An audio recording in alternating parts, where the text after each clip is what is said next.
Government. My Lords, I rise to offer Green support for the direction of travel of this whole group of amendments, and particularly also I was unable to be here for the previous group, but to offer support for Amendment 469 in the names of the Noble Ladies Baroness Pinnock and Randerson about allowing local authorities to run their own bus services.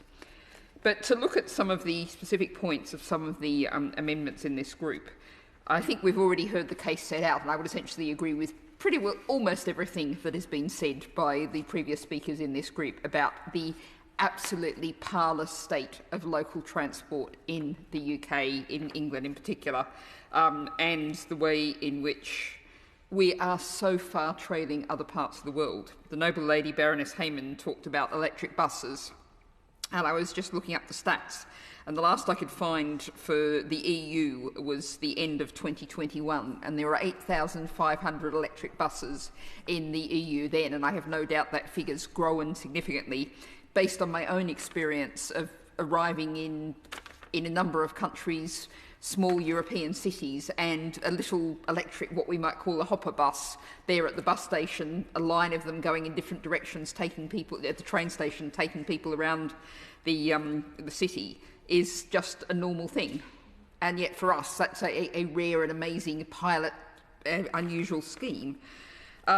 Just picking up some specific points here, I think Amendment 93, put down by the Noble Lady Baroness Hayman, allowing residents of a combined county authority to petition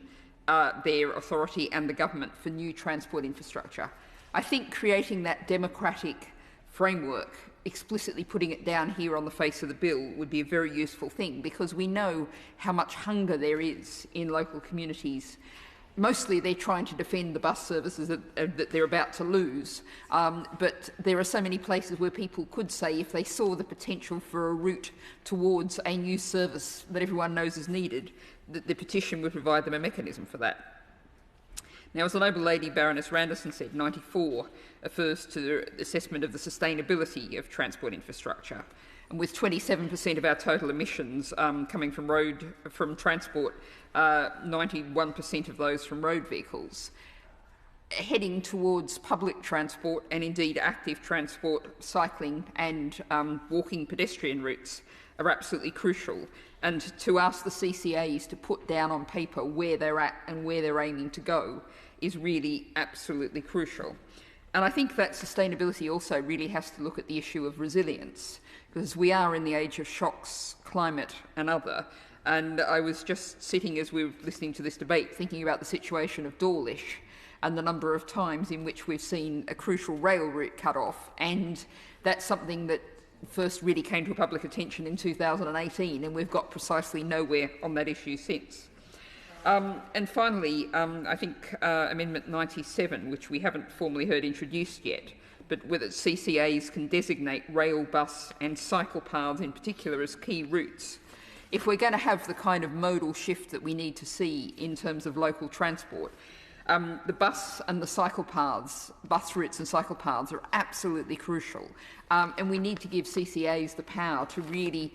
take control over those, see the way forward and make sure that they are secured and treated as important as we far too often just regard the mainstream, the main largest road network as. So this is all fine detail. It's not the kind of stuff that's ever likely to set the headlines ablaze, but it is really crucial if this levelling up the bill is going to go anywhere towards delivering what the government says is its aim.